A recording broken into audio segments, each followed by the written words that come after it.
This is the first house we lived in when we brought Kyle home.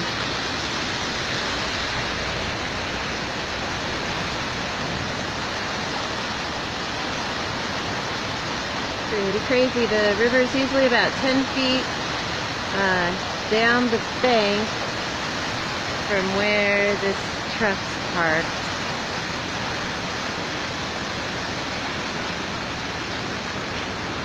Hi!